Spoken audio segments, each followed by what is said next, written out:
Good evening, everyone. It's our last class with Marty.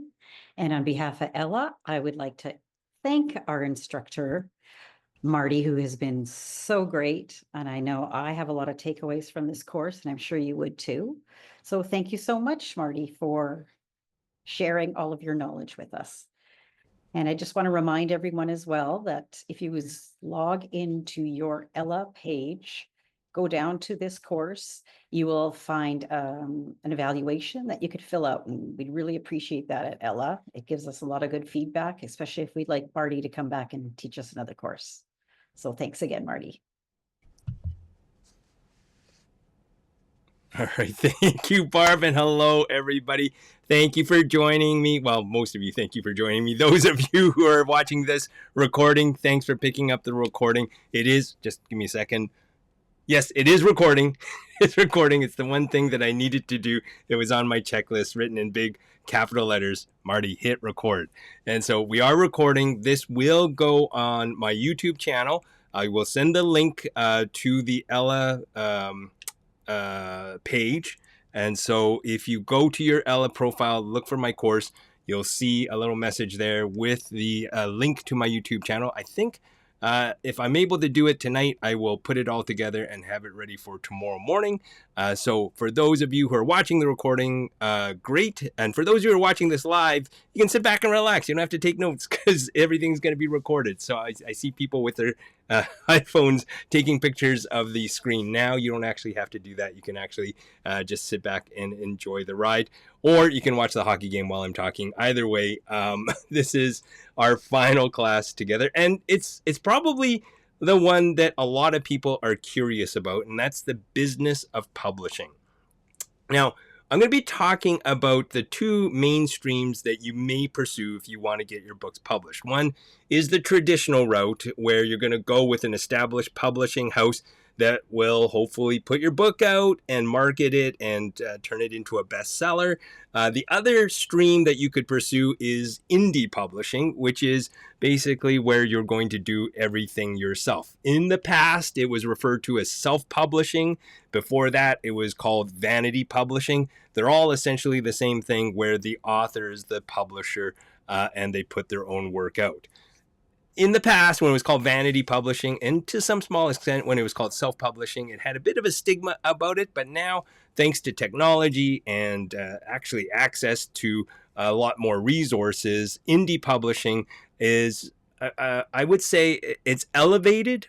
There are a lot of traditionally published authors who also do indie publishing. They're called hybrid authors, where they do both traditional and indie publishing. So it's not necessarily the same stigma, but it does have the same amount of work, so be prepared for it. I'm going to start off by talking about the traditional route. And if you're not familiar with this, the traditional route is basically where there is an established publishing house like Scholastic or Orca that have built years and decades worth of books. They know what they're doing. They have a stable of editors and illustrators and designers, book type book setters.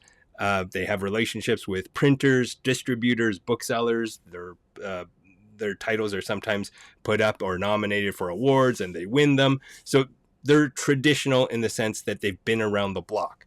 And the way that you would approach them is to try to sell your story to them, right?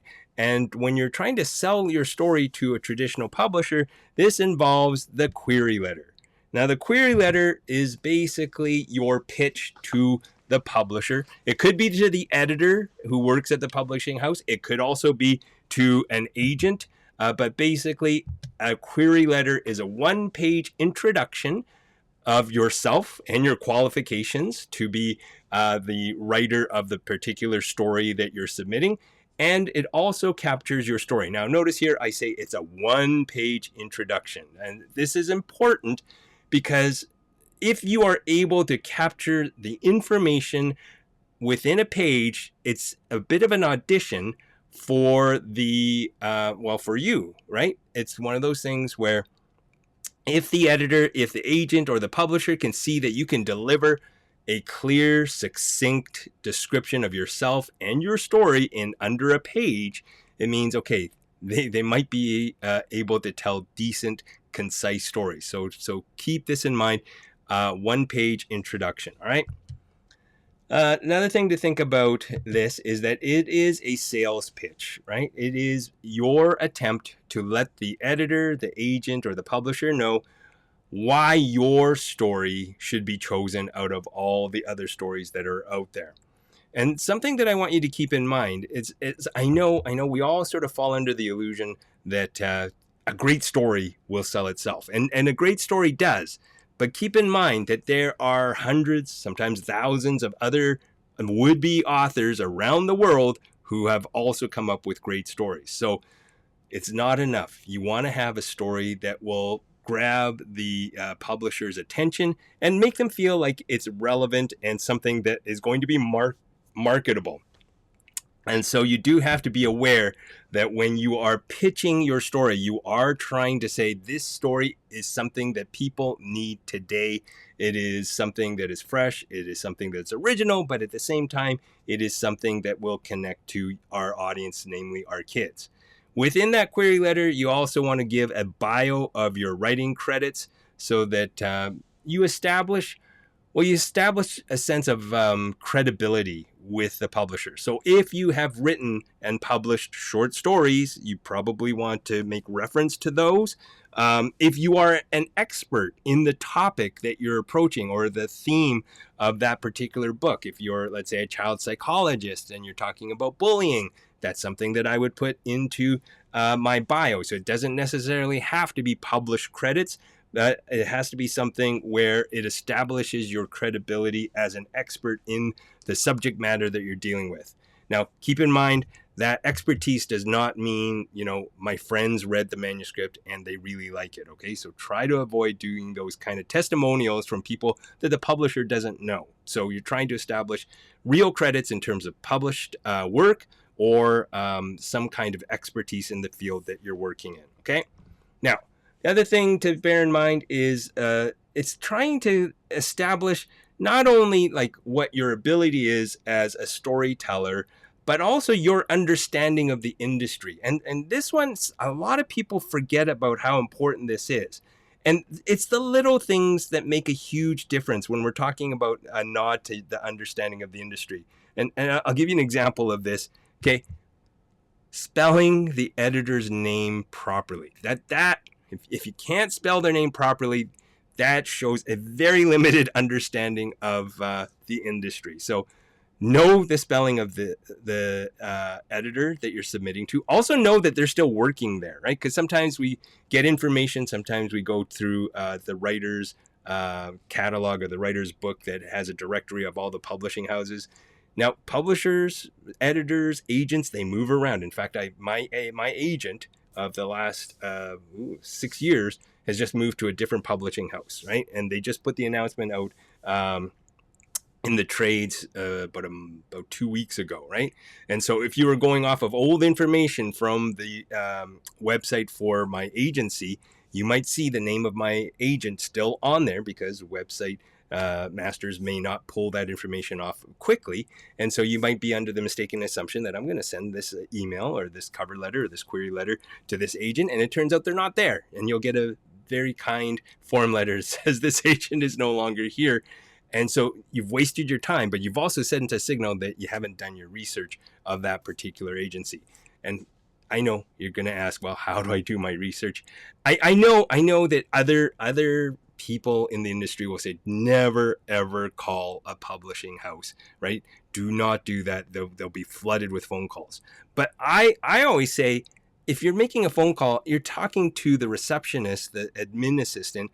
All you're asking for, I just want to confirm the mailing address and the correct name and spelling of the person I'm sending it my manuscript to. You're not asking to talk to somebody specifically. You're just getting information. In the same way that, let's say you're going to a restaurant, you might call that restaurant in advance and say, hey, I just want to confirm the address and just want to know where parking is, right? These are just simple questions that take maybe 30 seconds to a minute to answer. So they're not onerous, as long as you don't push yourself too far in terms of trying to find out what's going on at that publishing house. Okay, so that's one example of just doing some due diligence to show that you understand the industry. Another thing that I would point you to is take a look at their submission guidelines. If they're open to receiving submissions from what they call unagented writers, it means if you have no agent, this publishing house says, sure, we'll take a look at your stuff, send it in. But if in their guidelines they say only submissions from agented authors, it means the agent will be submitting the work on behalf of the author, and they're not looking for somebody who has no representation.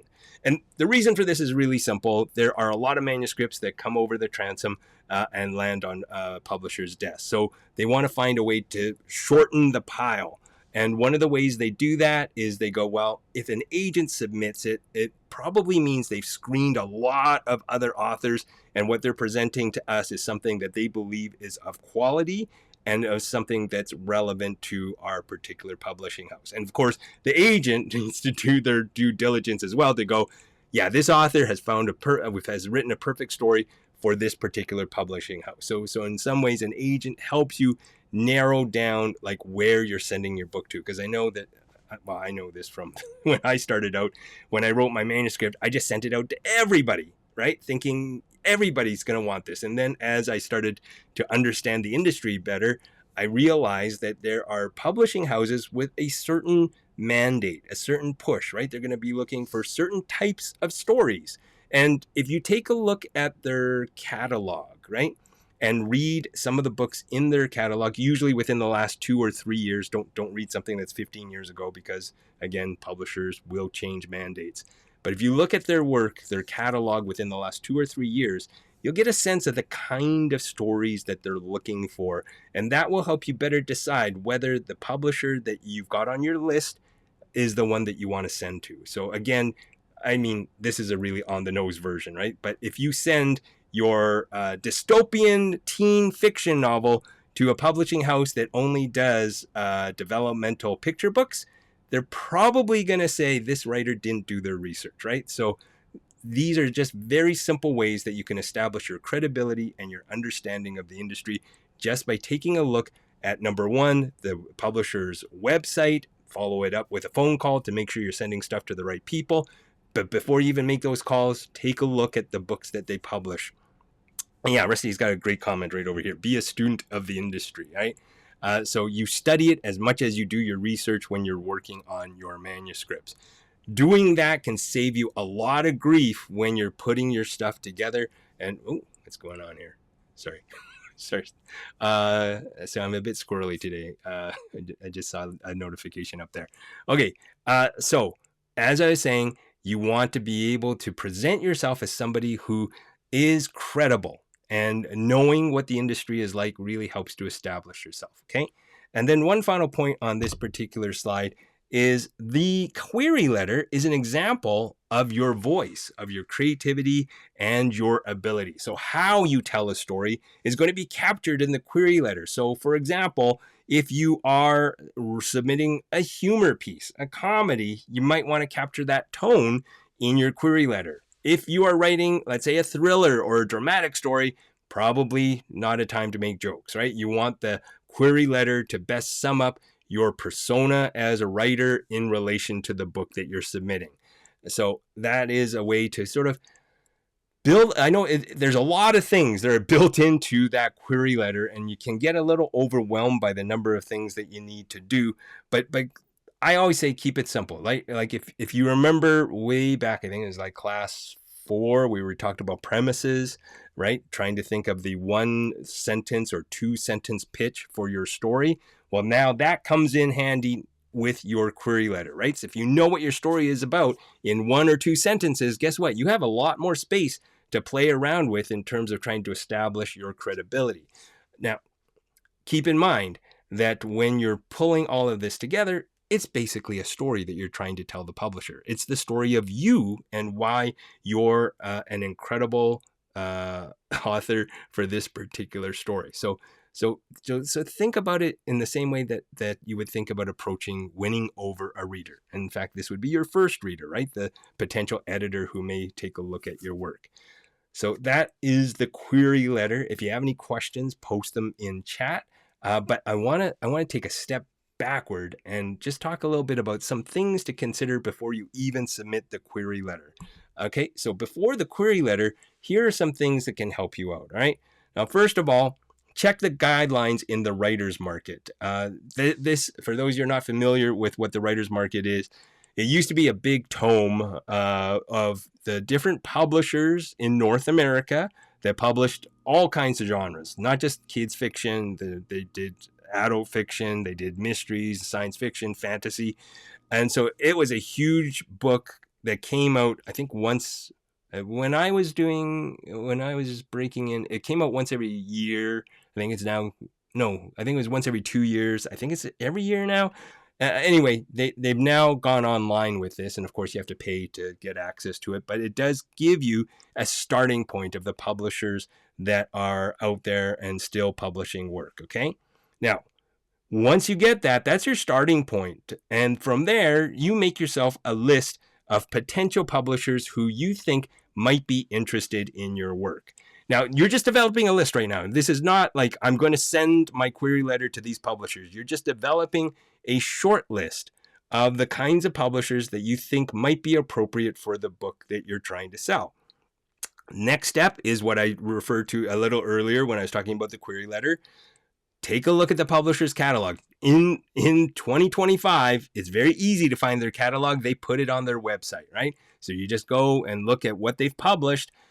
Preferably look for the most recent titles within the last couple of years, and just go to the library and take out some of those books. If it's not available in the library, maybe spend a little money and buy one or two of the books in the catalog and just give it a read.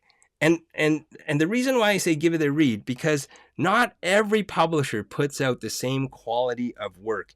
And there was an author I knew, I won't give away his name, but he was so thrilled to get his first book published. He was just amazed. He was like bragging about it to all his friends.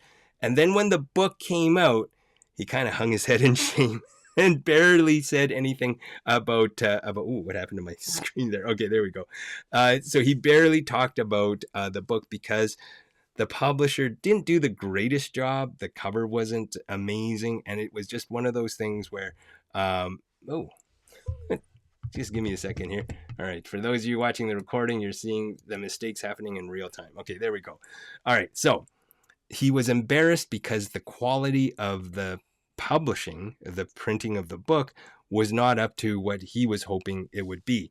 And so going through the catalog and seeing like how the stories are put together, how the books are printed, that'll give you a sense of whether you want to submit to the publisher or not, right? Because you don't want to be doing all this work, submit it to somebody, and you go, oh, that was an embarrassing kind of waste of time. So just be aware that when you're researching publishers, you're not only just researching publishers that might want to produce your work, but you're also deciding whether it's worth your time to be working with that particular publisher. Okay.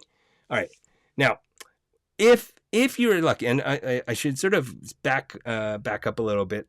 When I talk about back pocket pitches are basically story ideas that you have literally in your back pocket. And this really applies more to situations where you actually get to sit down and talk to a potential editor or agent. There are opportunities. There are writers' conferences that are done. The Writers Guild of Alberta has one coming up in, I think, May or June. So if you're in Edmonton, you can check that out. In Calgary, When Words Collide is a sort of all-genre conference that happens in August. In BC, they have a writers conference that just I think that's in October. So there's a number of different conferences, and in Saskatchewan has Prairie Horizons. So there are a number of different conferences that you can go, and these conferences have craft sessions to help you develop your genre, or to focus on a particular aspect of writing like dialogue. And sometimes they invite agents or editors to come in and do panels where they talk about the business of publishing. And of course, if there is an agent or a publisher at the space, then there are also elevators that they can get trapped in, where authors will try to pitch their story ideas. Now, if you're pitching a story idea to an agent or a publisher, keep in mind, I use the reference of elevator, and we do call them elevator pitches. And the reason we call them elevator pitches is because you need to be able to get across your idea from the time it takes to get into the elevator with the agent or the editor to the time that they reach their floor. If you're able to come across with an idea of your story within that time, then as the editor or the agent is getting off the elevator, they may say, here's my card, send me your query letter, or send me the first chapter of your book, right? So you want to be able to have that. And in some of the cases, there are opportunities where at the conference, they may actually have formal sessions where you actually get to sit down and talk to an editor and an agent and actually formally pitch your ideas. And I find this all the time because I used to work in television and theater. But what will happen is you'll invest all this work into your pitch, and within the first 2 minutes, they'll shoot it down. They'll go, I love that idea. We're already publishing a story just like that. Or, nice, but what else do you have? And so this is where back pocket pitches come in handy. So if you go into a situation where you're pitching, always have 1, 2, maybe even 3 back pocket pitches where there's if you don't like that idea, let me pitch you this other idea, so that it gives you another shot at trying to develop a relationship with the editor. It also demonstrates your ability to sort of churn out stories, that you're not just a one-trick pony, that you've got a lot of stories in the vault that you can present to the publishing house or to the agent. And just, again, it's a way for you to just get a second kick at the cat, because not everybody gets that chance to do a face-to-face with an editor or an agent. And when you do, you don't want to waste that shot by going, I'm going to invest everything into the one pitch, and if it gets shot down right away, then it's like, how's the weather? Who won the hockey game last night, right? You don't want to have one of those awkward moments where they reject the first pitch and you sort of slink away. You want to come back and say, no, I've got another idea. What do you think of this, right? So keep in mind, you want to have those back pocket pitches ready to go. And here's something that I never know why people don't do that. Maybe part of it is that we're insecure or introverts. But this is the best way that you can position yourself and to get to know about the industry and about the publisher, is just contact some of the authors in the publishing house to get some intel, right? Now, when you're contacting those authors, how do you get a hold of them? Well, authors will have websites, they'll have email addresses, and sometimes authors will do book signings at stores in your area. So it's in your best interest to get out to those opportunities where you can meet those authors and talk to them. And I do have to say this, because sometimes when I give this particular piece of advice, invariably there's somebody who goes, all right, I'm going to go find the first author, grab them by the collar and say, you got to tell me everything you need to know. Now, remember, you're trying to build, there are many authors on social media. Yes. And it's great. Social media has allowed us to connect with everyone. But one thing I want you to all remember is those authors don't owe you anything, right? So when you're going up to them and talking to them, it's the same in a business relationship. You've got to offer something that they might be interested in, something like, it doesn't hurt to schmooze. It doesn't hurt to praise them, especially if you read their book. Okay, I'm not naming names, but I've had a few run-ins with somebody who's come up to me and just said, tell me the name of your agent, pitch me to your publisher. And I'll go, do you know what I do? And they're like, no idea. We just saw on a pamphlet that you're a writer. So we came here, didn't even read your book. Now you need to help me. And in those cases, I don't really help them, right? And I don't mean to be a jerk about it. It's just like, well, if you don't even know who I am and what I've written, I'm not going to put you in front of a publisher. And I've run into a couple of cases where an author has come and asked me for help, and I didn't know who they were. And this is early in my career, where I was like, all right, let's go for a ride. Let's do something. And they turned out to be like terrible in terms of what they were doing. And it reflected badly not only on them but also to me, because then people were saying, oh, you thought this person was decent and worth it. And so now writers tend to be a little more cautious in terms of offering sort of unbridled help to everybody. If you approach them in the right way, what is that saying? You get more flies if you use honey instead of vinegar. So it is that kind of thing. So just be aware of that. Okay. And one more thing on this slide, and that is beta test your query, right? So you put together your query letter, you think it's dynamite, you think it's excellent. Make sure you run it by people you trust, people who will be honest with you. And you're, again, in the same way when you beta test your manuscript, right? You're going to ask things like, is it boring? Does it grab your interest? Do you want to meet the person who wrote this particular query letter?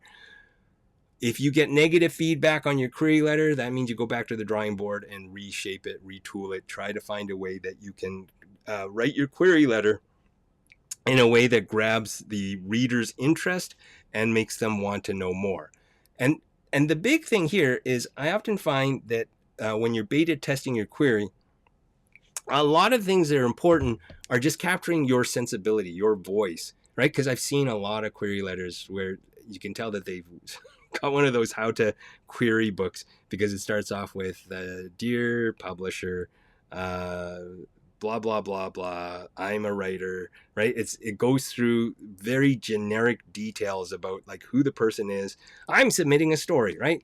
And when I see those sort of generic openers, I go, well, if I'm an editor and I get 50 of these in a day, I'm going to just toss them, right? If it's a generic opening, it doesn't grab my interest, I'm going to just toss it. So you got to find a hook with that opening line that captures your voice, right? You don't want to be a used car salesperson that just gets into a person's face if that's not your persona, right? If you're somebody who's got a sense of humor, play that your strength. If you're somebody who is an expert in a particular field and that's what your book is connected to, play to that strength, right? So what you want to do is demonstrate your skill as a writer to be able to not only get your story idea across succinctly, but also capture a sense of who you are as a writer, okay? So those things can help you before you even sit down to work on your query letter. The other thing to keep in mind here is networking. So networking is, I know that we think that the only way to access an agent or a publisher is to submit our query letters and our manuscripts in the mail or via email now with electronic communications, and they'll just sit there and just decide, who gets through the door and who doesn't. But the truth is, there are many different ways that you can get to those people in power, and a lot of it has to do with networking in terms of meeting people who can help you meet the right people that you need to know, right? Now, some things to think about, right? As I mentioned earlier, authors in the publishing house can help you with intel. If they really like your work, they might even help you out with a recommendation to the editor. In fact, that's how I got in with my first book, The Mystery of the Frozen Brains. There was an author in Edmonton who was writing adult crime fiction, and his publishing house was starting to move into books for young adult readers, and they were asking him, can you write for young adult? And he said, no, I can't, but let me see if I know anybody who can. And he had heard my work on CBC radio. I did a weekly humor series about what it was like to grow up as a kid in a small town. And he liked my voice. He liked what I was doing. And so he just reached out to me and said, hey, my publisher's looking for manuscripts for young readers. Do you want to pitch to them? And I said, yeah, I've got a manuscript that's sitting in my drawer. Would your publisher be interested in it? And the author said, yeah, let me put in a good word for you. Now, it didn't guarantee. Now, I have to emphasize this. It didn't guarantee that my book was going to be published. But what it did was it moved it from the bottom of the slush pile to the top third. So it basically meant that somebody at that publishing house was going to look at it sooner rather than later. And so if it was a rejection, then I could move on to another publisher very quickly. But if it was an acceptance, then, I was able to jump in front of the line. So it's one of those things where getting a recommendation from somebody that the agent or the editor can trust is a good way of establishing a way in. Now, who else can get you to the decision makers, right? There are the writers, but also think about writing contests. Sometimes people dismiss this, but when you submit to a writing contest, usually there is a jury of writers, editors, and agents who review the submissions. And not every submitted work gets to win an award, but that doesn't mean there were only like 1, 2, or 3 stories that were worth it. There could have been, 7 or 8 that were worth it. And in the jury meeting, everybody was arguing about which one to give first, which one to give second, which one to give third, which one got honorable mention. Oftentimes what will happen is there will be somebody on that panel, somebody on that jury that says, you know what, I really like that author's voice. It's too bad they didn't get the first prize or third prize.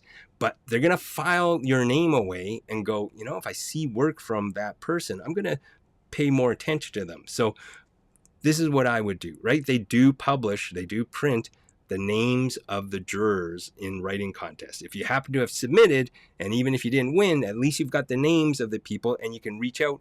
I would do something really simple. I'd start off by just sending a thank you note to the jury members to say thanks for taking all the time to read the submissions. And I might follow up with, can I pick your brain with a couple of questions? I don't even start with a pitch. Just, hey, can I chat with you about things about the industry that I'd like to know more about?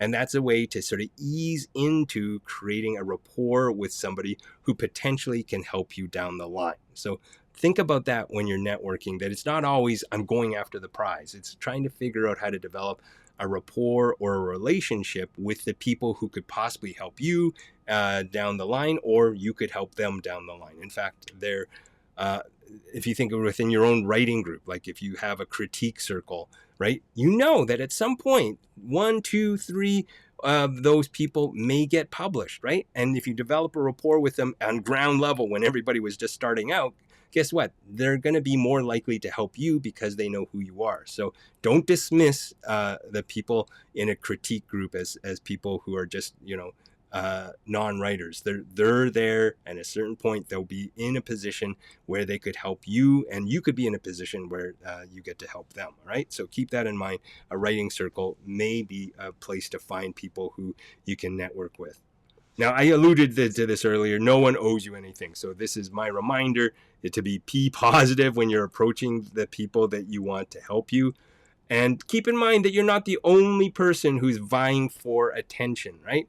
There are a number of other writers out there who are going to be trying to get the same time slot that you want, the same hope that their story gets put into the season. Keep in mind, right, when publishers put together their catalog, they only have, like, if it's a smaller publishing house, maybe it's like 10 titles. If it's a larger publishing house, maybe they have 20 to 25 titles in a given season. If there's only, let's say, 10 slots available to the authors out there, that's 10 slots that are going to be spoken for that particular season. And if you think, 1,000, I'm just making that figure up, 1,000 writers going to that same publishing house, only 10 of them will be chosen for that particular season. And so you have to figure out, how do you compete against these other authors, right? Number one, most important of all, make sure you tell a really good story, right? Make sure that your story is original. Make sure it's relevant. And then make sure you have the ability to communicate that in a very short amount of space in a query letter, or in short amount of time in a verbal pitch, right? Then try to find a way to get from the bottom of the slush pile up to the top third. And that's where networking comes in handy. Find out who you know, who can possibly help you at the publishing house, okay? All right. And then finally, this one, I put this lesson up here because I learned it the hard way. But the publishing world is very small. People talk to each other. People move from one house to another, one agency to another, and they're going to remember. They're going to remember the great stories And they're going to remember the horrible writers. And when I say horrible, I don't mean horrible in the sense of what they write, but horrible in the way they treated others. Okay. Human nature being what it is, you always remember the people who gave you grief. And if you go in with an attitude of somebody owes me something, if you go in with an attitude that you're bitter over somebody else's success, that that sticks. I can tell you. I can tell you right now. I won't name the names, but I can tell you at least 3 or 4 authors I've come across who I go, you know what? I'm going to avoid them in dark alleys because there's no possible way I'd ever want to work with them. And if somebody asked me, what they were like as a writer, I'd talk honestly about their writing, but I'd also talk honestly about whether or not they were going to be a good fit for a publisher. Because here's the thing you have to keep in mind, that yes, you're trying to get your story published, but that's only the first step of the journey, right? Once somebody accepts your manuscript, then you go through the revision process, right? And you're going to be working with an editor to basically put your story into shape. And if you're going to be a difficult and precious author who fights every single note that comes in from the editor, if you're resisting everything, the editor is going to remember this. They're going to talk to the publisher and they're going to say, oh man, the story was great eventually, but it was so painful to sort of get anything out of that writer. I don't want to work with them again, right? And that's the worst thing you can ever have with an editor who says, great story, but I don't want to work with that writer again, right? Because the editor is your champion. They're the ones who talk to the publisher. They're the ones who talk to other editors. They're the ones who talk to agents, and they remember the ones that are difficult. And the great thing is, on the flip side, they also remember the ones who help them out in tough situations. And one of the things that I've prided myself on as an author is when somebody gives me a deadline, I always know to beat the deadline. Get your work in before the time that you're supposed to deliver it, because editors take note of things like that. They go, that writer is fast. Now, keep in mind, you have to be fast, but you also have to deliver something that's on point, right? So when they give you notes, try to dissect those notes as best as possible. Give yourself enough time that you can revise based on their notes and then still do a second or third pass before you send in your manuscript. Because the kind of work that you do in revision, if you're able to address issues that will come up in the editing process, if you can address them before the editor gets to them, they'll be like, oh yeah, this is a solid draft that's come in. I really like what this writer is delivering. They were fast and they delivered something that didn't need a lot of work. And now, of course, they knew that the work I did existed before they put their eyes on the manuscript, right? I went through and did 6 passes before I had something that I was happy with. And those 6 passes involved, sending it to a beta reader to get their feedback so that I had something pretty solid when I sent it into the publishing house. If you can establish that kind of reputation, it's a lot easier for somebody to say, you know what, we've got, and this just happened to me on this latest book. I wrote a book called Izzy Wong's Nose for News, which is which one right over here? This one right over here, Izzy Wong's Nose for News. And they asked for a sequel to the book, and I worked on the sequel. I beat the deadline, not only for the submission of the first draft, but also when I got notes, I got a really great letter from the editor saying, this thing's in really good shape. We're just going to go to copy editing from here. I don't think we need to do much to this. And the editor was so confident in how much I had done to that particular manuscript that when another author missed their deadline and said they couldn't complete the manuscript in the time that they were given, they said, well, let's just slot in Marty Chan's book. And so they fast-tracked the book, which was supposed to come out, I think it was the fall, and now it's going to come out in the spring. And so that established my reputation for somebody who could deliver quality work in a short amount of time. In fact, one of the other books that I published with Orca, it's called Final Cut. And that was, they were launching their high, low, low series, the one that's for like lower readers at grade 1-2 level. And the editor knew that I was fast. So they said, I need something in the next 4 months. Can you pull something together? And by the way, if somebody says, can you do it? The answer is Yes, yes, I can. Always say yes. Never say no. Always say yes. Make it work. If somebody is going to throw you work, find a way to make it work. Okay. And I know this because writers can. You could write a story in 4 months. If you were given the same story but 12 months, you would wait 12 months to write it, right? So there's something about writers where we can shrink or expand to the time that we're given. So don't use the excuse that you don't have enough time. You can make time to make that happen. All right. Okay. So those are the things I want to talk about under networking, and I'm just mindful of the time. Now, this is once you're in. Okay. So we're still on the road of traditional publishing, but once you're in, keep in mind, as I've just been talking about, the revision process is your second audition, right? The first audition is your query letter getting into the door. The revision process is your audition, not for the book that's going to be published, but for the next contract that you're hoping to get from the publishing house. How well you work with your editor, and that doesn't mean that you're going to be a pushover, right? As long as you understand what the note is and you can address the concerns they have your way, then the editor will respect it because they're both your champion and your critic, right? They are going to look at it as if they were a reader and deciding, is this worth my money? Is this worth my time?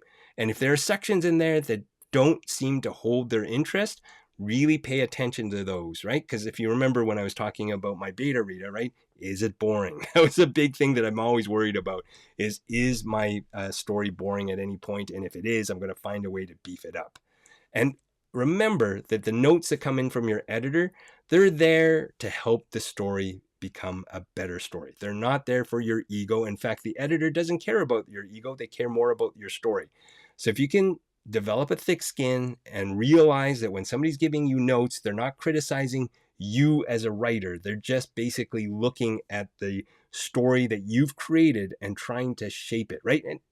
And you want to keep in mind, you've already been invited through the door, right? You're already there, right?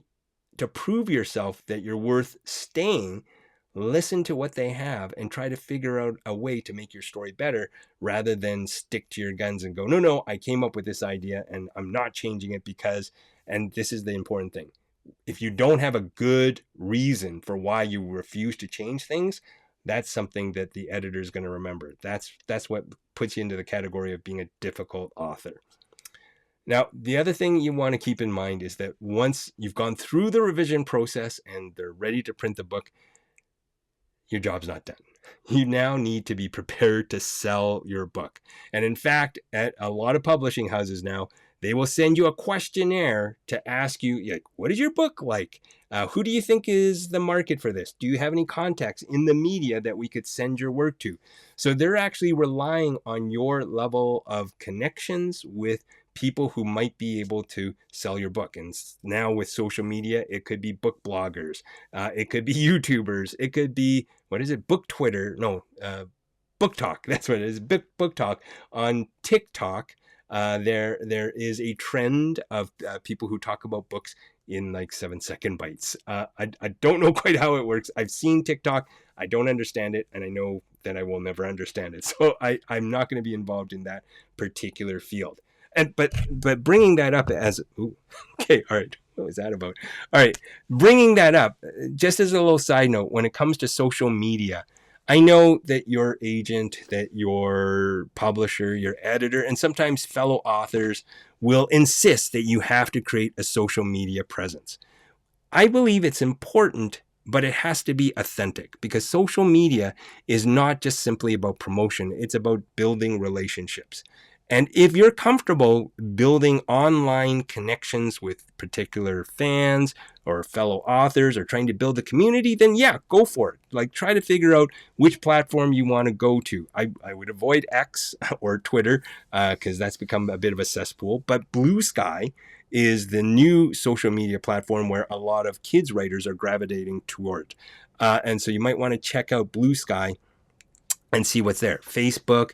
I'm told that teachers are actually, well, this is old information, but Instagram used to be where teachers went to look for information, and maybe that's been replaced by TikTok. So don't go off of my dated information, but just take a look at these different social media profiles.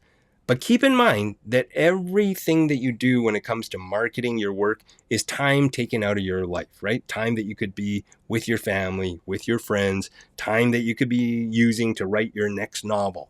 It is a bit of a time suck, right? And if you are cranky about it, if you're thinking, I'm doing this, they're forcing me, I have to do this because I'm told that I'm doing it, I would say put your time towards something else. If you don't enjoy the social media experiment, don't jump into it, right? But if you do like building connections online, knowing that every now and then you're going to get a troll here and there, then try it out. You don't have to do every single platform. Just pick one that you feel comfortable with. My particular one that I'm comfortable with is, well, it used to be Twitter, but now it's mostly Facebook with a little bit of Blue Sky. And the way that I'm building my community is every Tuesday I put out a writing prompt for students because I'm trying to build up my reputation as somebody who teaches writing workshops for kids. And so every Tuesday under the hashtag prompt my story, I put out a writing prompt. And teachers use it, right? They come in and every now and then I'll just throw in a thing that says, by the way, I'm doing virtual visits and I've gotten a few bookings off of that, right? So there doesn't have to be a lot of effort put into developing a social media persona, but also do it because it's something that interests you as opposed to something that you have to do. Because if you have to do it, that kind of attitude comes through very clearly when you're posting. Okay. All right. And then, oops, sorry, I jumped. All right. Right over here. So this last line was really important. I wanted to make sure that I emphasize this. If your book fails to sell, everyone else gets paid. This is a lesson that I learned after my first book went out, The Mystery of the Frozen Brains, and I'm hustling. I'm trying my best to try to build followers, readers for this particular book, and the publishing house was a very small one. It would be what you would classify a boutique publisher, where they had limited staff. I think their marketing person worked part-time, and they were responsible for promoting the 8 to 9 titles they were putting out in the season, right? And I was thinking, if they're working part-time and they have 8 to 9 titles to promote, how much time are they going to devote to my book? And then I also realized that, wait a minute, if my book doesn't sell, that marketing person still gets paid because they get paid by the hour, right? They don't get paid like I do with the sale of my book. So if I sell, 10,000 copies, I get 10 to 12% royalties off that, which is nice. It's not great, but it's nice, right? But if it only sells 200 copies, then it's terrible, right? Because then I don't get paid for all the work I put in. When I realized that the only person who wasn't really getting paid was me, that's when I realized I have to take the lead. I have to be in charge when it comes to promoting my work. And so that meant I had to do social media stuff. That meant I had to reach out to schools to try to get in there so that librarians and teachers were aware of my work and that they would go, oh yeah, let's take a look at what he has to offer, right? I was big on publicity, trying to get any kind of attention. And I know sometimes you think, well, if I just send my book to the book editor at a newspaper, then that's all I need. And you take a look at newspapers today. If you take a look at the book page, you probably can't find it because it probably doesn't exist anymore, right? So we are losing traditional avenues of promotion. And so we have to find different ways to get the word out to people. And part of that is social media. Part of that is just word of mouth and just going out. I know it's a terrible thing, but going out and meeting people at bookstores, getting into the bookstore and asking the manager if you can set up a table to promote your books and just talk to people. I know it's painful because nobody wants to make eye contact with you at a bookstore, especially if you're standing there with bookmarks ready to hand out. But it helps to develop your skill of pitching, right? So you do have to do some groundwork to be able to get some attention to your work. The good news is you know where your audience is. Your audiences are in classrooms. So you don't have to go into a mall and run around and grab people in the food court and say, buy my book, right? You can reach out to librarians, principals, and teachers at schools. And the great thing is a lot of schools have their websites and they have contact information. So you can reach out to those people and try to say, hey, I'm a kid's author. I've got this book that's just come out. can I come in and do a presentation at your school to talk about my book and how great it is? And by the way, they can purchase it at Chapters or at Audrey's. Or if you have car stock, if you don't know what car stock is, it's stock of books that you put in the trunk of your car. And then when you go any place, you pull that out and you say, oh yeah, this is $10 or this is $15 or whatever you're charging for. Just make sure you always have car. You know what? I just looked in the trunk of my car. I should practice what I preach. Because of the pandemic, I took all my car stock out. And now that I'm sort of going back on the road, I have to put my suitcase of books back in. But always have your books available in case somebody says, I like that book. And then you can run out to your car and get it. Okay? All right. So moving on from traditional publishing into indie publishing. Okay? So a lot of what I've been talking about when it comes to promotion and developing relationships with editors, all of that is equally important. Heather's got a question. Let me answer that question very quickly. Do you read your books on YouTube? Now, you got to be careful about this. If you've self-published your work, then you have the rights to your story and you can do whatever you want. If you choose to do a read aloud of a chapter of your book on YouTube, that's perfectly fine. In fact, for my novel, or not my novel, my picture book right over here, I self-published this. And there is a reading that I did of True Story where I show the images. I'm the publisher of this book, so I felt it was important to put it out there, so I did. But if you're going through the route of a traditional publisher, you do need to get permission from the publisher, right? Because the book has been leased to them. The rights have been leased to them. You will ultimately have the rights, but you've leased it to somebody else and they need to give permission. And I found that during the pandemic, publishers were so desperate to get books sold, they did allow books to be read online. But once the pandemic sort of subsided, they went back to, no, lock it down. We don't want the book to be read on YouTube. So just be careful of that if you are going the traditional publishing route as opposed to the indie route. Okay? All right. Now, with indie publishing, you do everything. Okay? So keep in mind, you're the writer, the editor, the graphic designer, the typesetter, the financial backer, accounts payable department, everything, right? And this is where a lot of people forget this, right? With traditional publishing, they take the financial risk of hiring all these people to put your book together. They're the ones responsible for getting the book into the bookstores, making it available, right? And in exchange, they pay you between 10 to 12% royalty per book, right?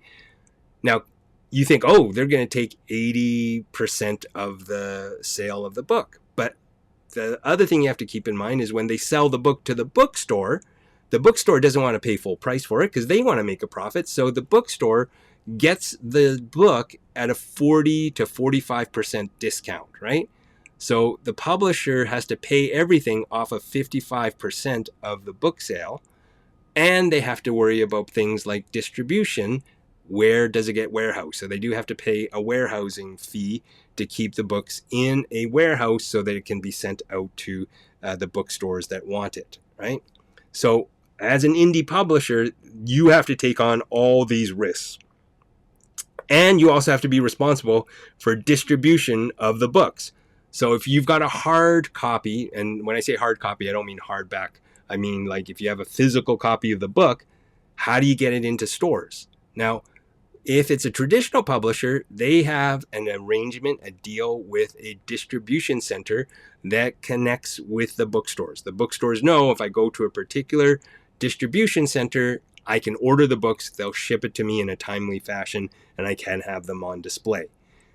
Bookstores are less willing to just take a self-published or indie published book into their store. So for example, if you wanted to get into chapters, if you had a distributor, the distributor would have it in their system and any chapters across Canada could say, we want to order that book, we'll go here and it'll ship to us. If you're an indie publisher and you don't have that distribution deal, that means you have to go to each and every chapter store and make what's called a consignment deal where you go, I've got 10 books that I'd like you to put into the store. When they sell, you'll take your 45% discount and you'll pay me. but you're the one who has to encourage people to go to that particular chapters to buy your book. And you also have to chase down that chapters when they say, oh yeah, I guess we sold the books, we forgot to pay you. Which I think there's a bookstore in Sherwood Park that doesn't exist anymore. I think I had like 5 copies of one of my titles, and it's gone because the store is gone. And so when you're an indie publisher, there are a lot of things that can fall apart. So just keep those things in mind, okay? And especially because you're writing kids fiction, you want to be wary of schools and how they feel about independently published books. They want something that's on point, that's curriculum based, that is going to be, how do I put it in a diplomat? That's not going to get parents yelling at them. So essentially, that's what I would say. And so when there's a self-published book, librarians, teachers, they get a little wary of it because that means somebody has to read that book to vet it to make sure it's not going to like raise any red flags. And when you're an indie publisher, you might not have the resources of a traditional publisher where they might have sensitivity readers who will go through it and say, hey, guess what? You know what? This might cause some problems for you down the line. If you are able to find sensitivity readers to sort of cover off those bases, that's fine. But again, you have to pay those people. So just be aware that when you've got that stamp of being self-published or indie published, schools will be a little leery. And also we've had, this is pre-pandemic, there were a lot of self-published authors who ran into schools and said, I'm going to do school presentations for you for free if your students buy books. And so they did book talks that were more like timeshare sessions where they were just trying to sell things to the kids, and it left a sour taste in some teachers and schools. And so you just got to be aware of that being a potential problem. All right.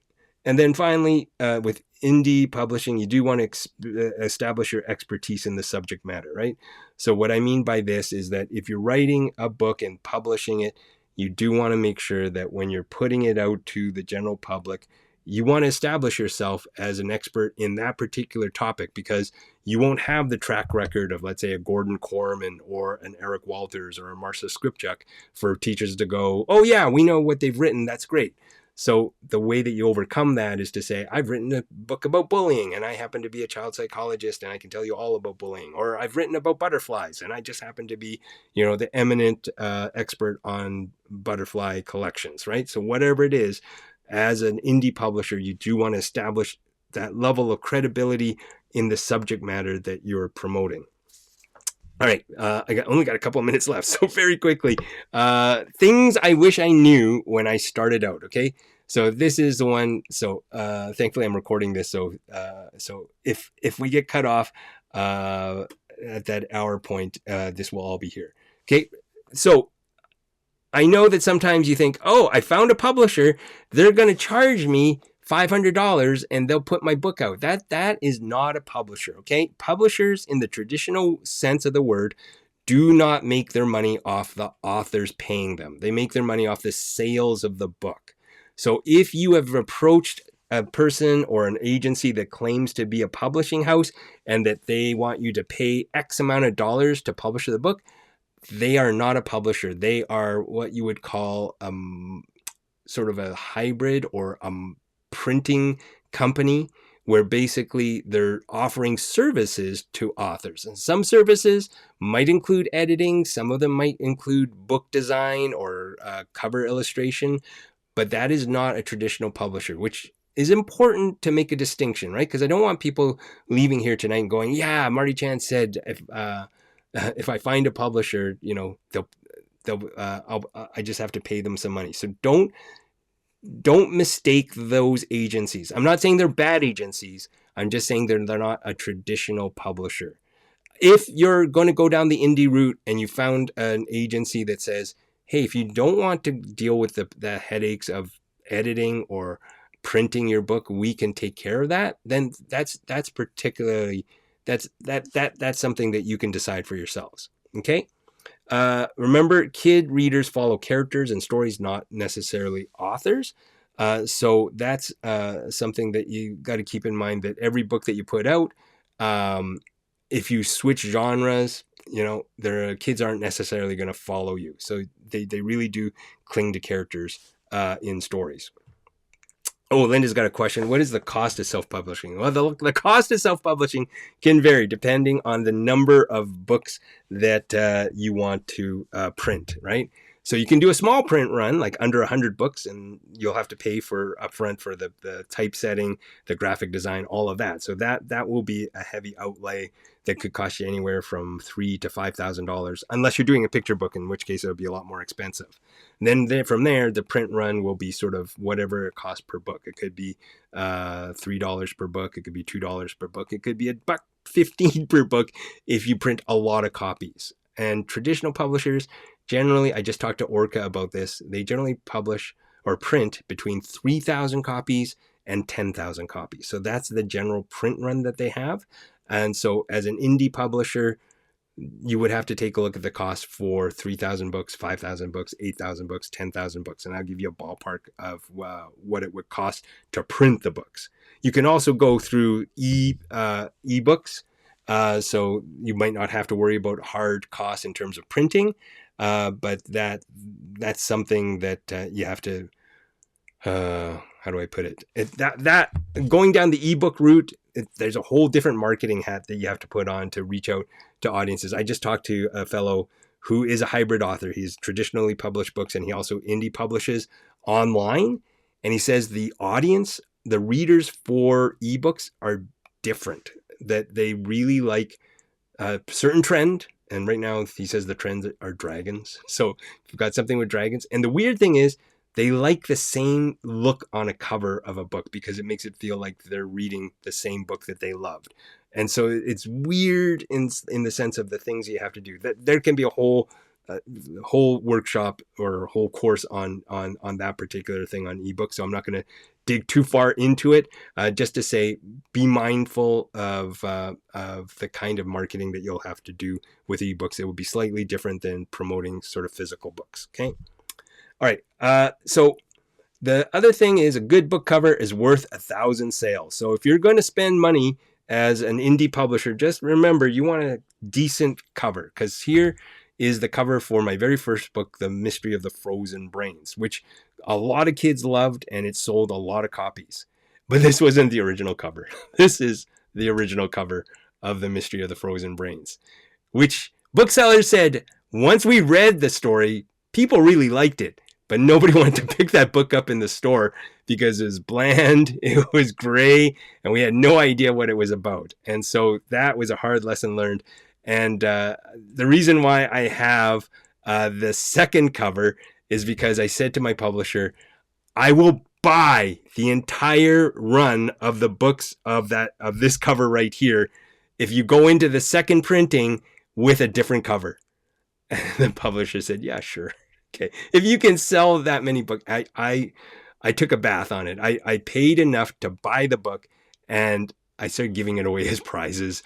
But I ensured that there was a second printing, and true to their promise, the publisher said, okay, we'll find an illustrator to come up with a better cover. And this wound up selling even more than the original cover did. And so they were happy to make that change. Okay, so always remember, a good cover is worth 1,000 book sales. And right over here, 2 more points. Artistic merit and marketability aren't always connected. So you can have a great book, but it might not sell, right? So there's a difference between a commercial idea and an artistic idea. And if you know the difference between the two, then it will make it easier when you put out this amazing work that was original and nobody wants to buy it, right? So just keep that in mind. You always want to go for artistic quality, but you also want to try to find something that people want to read, especially with kids fiction. When I gave you that list of the evergreen genres, try to play within that zone if you're really looking for book sales, and couple it with the quality of writing as opposed to thinking, why isn't my great book selling? There's a number of books that have won awards that hasn't seen the light of day because it just wasn't marketable. So just beware of that. All right, final thing over here is that your next book deal depends on the sales of your first book sale. So always remember that first book that you publish, that's the one you want to put the most work in marketing, promoting, getting people to buy it. Because if you've got a great story, if you won over your editor and they say, you know, that person is a great author to work with, they're reasonable, they're fast, what really clinches the deal is when they take a look at the sales record of the book and they go, it's a bestseller. We made money off of this. Yes, let's go with that author with their next pitch. If your story tanked, right? If it sold less than 200 copies, then they're less likely to want to give you a second book contract because it didn't sell and it cost them money to put everything together. Case in point with The Mystery of the Frozen Brains, I think with the small publishing house, they told me their first print run was 500 copies. So 500 copies. And within 3 weeks of the book being released, they were already needing to go into a second print run. And so that opened the door for them to approach me to ask me to write a sequel to the book, right? So that's a really simple example of what happens when your first book does well and exceeds the publisher's expectations. They're going to trust you that you're going to come up with something that's marketable. All right. I think that covers all that I have to say about the business of publishing. I know I went over time a little bit, so apologies for that. But if there are any final questions, please feel free to post them in chat. If not, it was great to see you all, and I hope you got some value out of the 10 sessions that we had together. And always reach out to me on my website, martychan.com, if you have any other questions. But don't ask me to introduce you to my agent. Well, I will take bribes. Cookies might help. Okay. All right. Okay, I get a lot of, thank you, everybody. Thank you for this. Thank you. Thank you again. Thank you. All right, take care, everybody. Have a good night. We'll see You you too. Thank you around. very much.